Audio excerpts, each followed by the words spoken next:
ಸರಿಯಾಗಿ ಗಾಡಿ ಕೈ ಕೊಡ್ತು. Welcome to mini vlog guys. ಇವತ್ತು ಅದೇ ಗಾಡಿ ಫುಲ್ಲು ಘಾಟ್ ರೋಡ್ ಅಲ್ವಾ, ಅದಕ್ಕೆ ಬ್ರೇಕ್ ಬುಷೆಲ್ಲ ಫುಲ್ಲು ಉಜ್ಜೋಗ್ಬಿಟ್ಟಿದೆ. ಸರಿ ಅಂತ ನಮ್ಮ ಭಯ ಕರೆಕ್ಟ್ ಟೈಮಿಗೆ ನೋಡ್ಕೊಂಡವ್ರೆ. ಅದು ಸೌಂಡು ಬರ್ತಿತ್ತು, ಅವ್ರು ಹೇಳಿದ್ರು ಸೌಂಡ್ ಬರ್ತಿದ್ದೆ ನೋಡಿ ಅಂತ. ಆಮೇಲೆ ಭಯ ಒಂದು ಕಡೆ ಯಾಕೆ ಚೆಕ್ ಮಾಡಿದ್ರು. ಇಲ್ಲಿ ಇದು ಗ್ಯಾರೇಜ್ ಹತ್ರ, ಅಲ್ಲೇ ನೀವು ರೆಡಿ ಮಾಡಿಸ್ಕೊಂಡ್ರೆ ನಿಮಗೆ ಒಂಚೂರು ಒಂದು 5% ಡಿಸ್ಕೌಂಟ್ ಕೊಡ್ತಾರಂತೆ.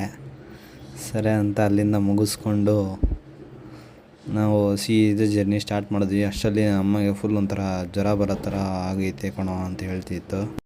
ನಮ್ಮ ಡ್ರೈವರ್ ಭಯ ಇಲ್ಲಿ ಸಂಗಮ್ ಇದೆ ನೋಡ್ಕೊಳ್ಳಿ ಅಂತ ಹೇಳಿದ್ರು, ನೈಟ್ 1 ಗಂಟೆಗೆ. ಸರಿ ಅಂತ ನಾವು ನೋಡ್ತಿದ್ವಿ, ಸಖತ್ತಾಗಿತ್ತು.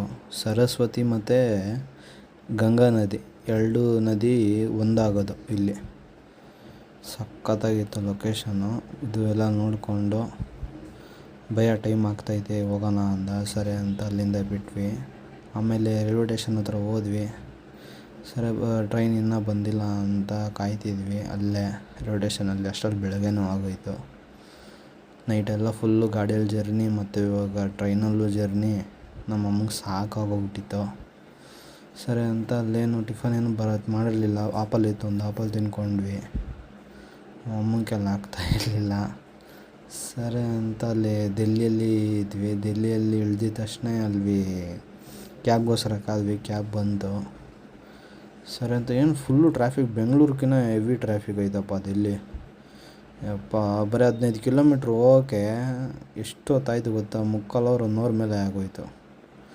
ಸರಿ ಅಂತ ನಮ್ಮಮ್ಮ ಊಟ ಮಾಡೋಣ ಅಂದ್ಬಿಟ್ಟು ಏರ್ಪೋರ್ಟೆಲ್ಲ ಊಟ ಮಾಡಿಕೊಂಡು ಸುಸ್ತಾಗಿ ಜ್ವರ ಬಂದ್ಬಿಟ್ಟೈತೆ.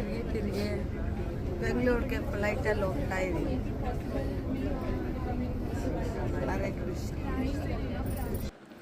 ಒಂದು ಕಡೆ ಎಲ್ಲ ದೇವ್ರ ದರ್ಶನ ಚೆನ್ನಾಗಾಯಿತು ಅಂತ ಖುಷಿ ಆದರೆ, ಇನ್ನೊಂದು ಕಡೆ ಬೇಜಾರು. ನಮ್ಮ ಅಮ್ಮಂಗೆ ಫುಲ್ ಹುಷಾರೇ ಇಲ್ಲ, ನಡೆಯೋಕ್ಕೆ ಆಗ್ತಾಯಿಲ್ಲ ಕಣೋ ಅಂತ ಹೇಳ್ತಿದ್ರು. ಸರಿ ಹೆಂಗೋ ಫ್ಲೈಟಲ್ಲಿ ಕೂತ್ಕೊಂಡ್ವಿ. ಸರಿ ಅಂತ ಫ್ಲೈಟು ಟೇಕ್ ಆಫ್ ಹಾಕಿ ರೆಡಿ ಆಯಿತು. ನಮ್ಮ ಅಮ್ಮಂಗೆ ಎಲ್ಲ ಆಗ್ತಾನೇ ಇಲ್ಲ ಕಣೋ, ಸೌಂಡು, ತಲೆನೋವು, ಹುಷಾರು ಆಗ್ತಾಯಿಲ್ಲ ಕಣೋ ಅಂತ ಹೇಳ್ತಿದ್ರು. ಸರಿ ಕಿವಿ ಮುಚ್ಕೊಂಡು ಮಲ್ಕೊಮ್ಮ ಅಂತ ಹೇಳ್ತಿದ್ದೆ. ಸರಿ ಅಂತ ಫಸ್ಟ್ ಟೈಮ್ ಅಲ್ವಾ, ಅವ್ರಿಗೆ ಎಲ್ಲ ಆಗ್ತಾಯಿಲ್ಲ. ಇನ್ನೊಂದು ಎಲ್ಲ ಚಾರ್ಧಾಮ್ ನೋಡಿ ಅವ್ರಿಗೆ ಸಾಕಾಗೋಗ್ಬಿಟ್ಟಿತ್ತು. ಮತ್ತೆ ಸಿಗೋಣ, ಹಾಗೆ ವ್ಲಾಗ್ಸ್ ಮಾಡ್ತಿರ್ತೀನಿ, ಹಾಗೆ ಸಪೋರ್ಟ್ ಮಾಡಿ. Thank you guys.